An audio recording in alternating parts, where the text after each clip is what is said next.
حضرت ابوبکر صدیق رضی اللہ تعالیٰ عنہ ہجرت کے 13ویں سال جمادی الآخر کی 7ویں تاریخ کو بیمار ہوئے۔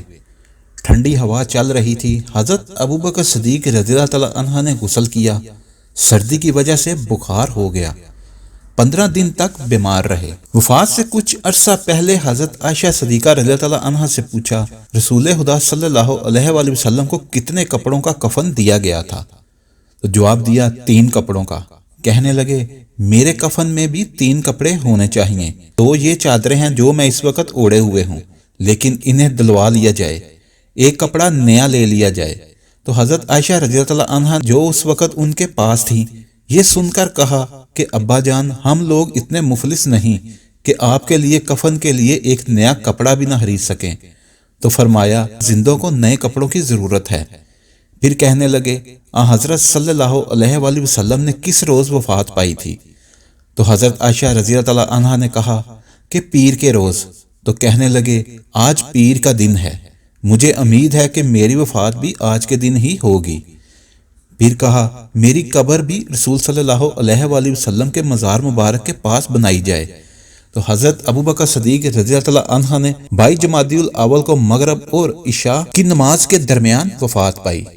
نماز جنازہ حضرت عمر رضی اللہ عنہ نے پڑھائی، اور اسی شب کو انہیں حضرت عائشہ رضی اللہ عنہ کے حجرہ میں رسول خدا صلی اللہ علیہ وآلہ وسلم کے مزار کے پاس دفن کر دیا گیا۔ انہوں نے 2 برس 3 مہینے 11 دن خلافت کی۔ وفات کے وقت ان کی عمر 63 برس تھی۔ ان کے 3 لڑکے تھے، 3 لڑکیاں۔ بڑے لڑکے عبد الرحمن تھے جو مدت تک سلام نہ لائے اور کافروں سے مل کر مسلمانوں سے لڑتے رہے۔ دوسرے لڑکے عبداللہ تھے جنہوں نے اسلام کی بڑی بڑی خدمتیں کی۔ ہجرت کے زمانے میں حضرت ابوبکر صدیق رضی اللہ عنہ اور حضرت صلی اللہ علیہ وآلہ وسلم کے ساتھ غار ثور میں تھے۔ یہ دن بھر مکہ میں رہ کر قریش کے منصوبوں پر نگاہ رکھتے تھے اور رات کو غار ثور میں پہنچ جاتے تھے۔ طائف کی لڑائی میں ان کے پاؤں میں تیر کا زخم آیا تھا، اسی کے صدمہ سے وفات ہوئی۔ تیسرے لڑکے محمد تھے جو مدینہ میں پیدا ہوئے۔ حضرت ابوبکر صدیق رضی اللہ عنہ کی بڑی صاحبزادی حضرت اسمہ رضی اللہ عنہ تھی۔ ان کی شادی حضرت زبیر بن العوام رضی اللہ عنہ سے ہوئی تھی جو بڑے رتبے کے صحابی تھے۔ دوسری صاحبزادی حضرت عائشہ صدیقہ رضی اللہ عنہ تھی جو رسول خدا صلی اللہ علیہ وآلہ وسلم کے نکاح میں آئیں۔ تیسری صاحبزادی ام کلثوم رضی اللہ عنہ تھی۔ عبداللہ کی اولاد نہیں ہوئی، اس لیے حضرت ابوبکر صدیق رضی اللہ عنہ کی اولاد کا سلسلہ عبد الرحمن رضی اللہ عنہ اور محمد رضی اللہ عنہ سے چلا۔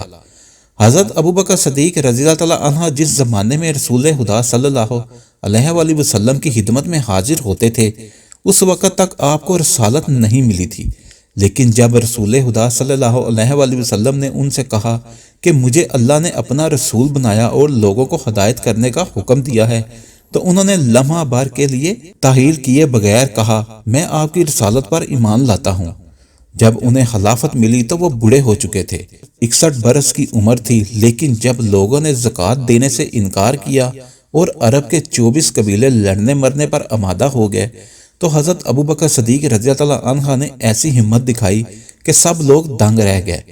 صحابہ رضی اللہ عنہ میں بعض لوگوں کا خیال تھا کہ جو قبیلے زکوٰۃ دینا نہیں چاہتے انہیں زکوٰۃ معاف کر دینا چاہیے، لیکن حضرت ابوبکر صدیق رضی اللہ عنہ نے نہ مانا اور کہنے لگے کہ اگر تم لڑنا نہیں چاہتے تو میں اکیلا لڑوں گا۔ پھر صحابہ اکرام کو ساتھ لے کر مدینے سے نکلے اور جو لوگ بڑے بڑے لشکر لے کر مدینہ پر حملہ کرنے آئے تھے انہیں پے در پے شکستیں دے کر تتر بتر کر دیا۔ حضرت ابوبکر صدیق رضی اللہ عنہ کا سینہ ایمان کا ایک بہت بڑا خزانہ تھا، اور ان کے دل کو اللہ تعالیٰ اور اس کے رسول صلی اللہ علیہ وآلہ وسلم کی محبت نے مالا مال کر رکھا تھا۔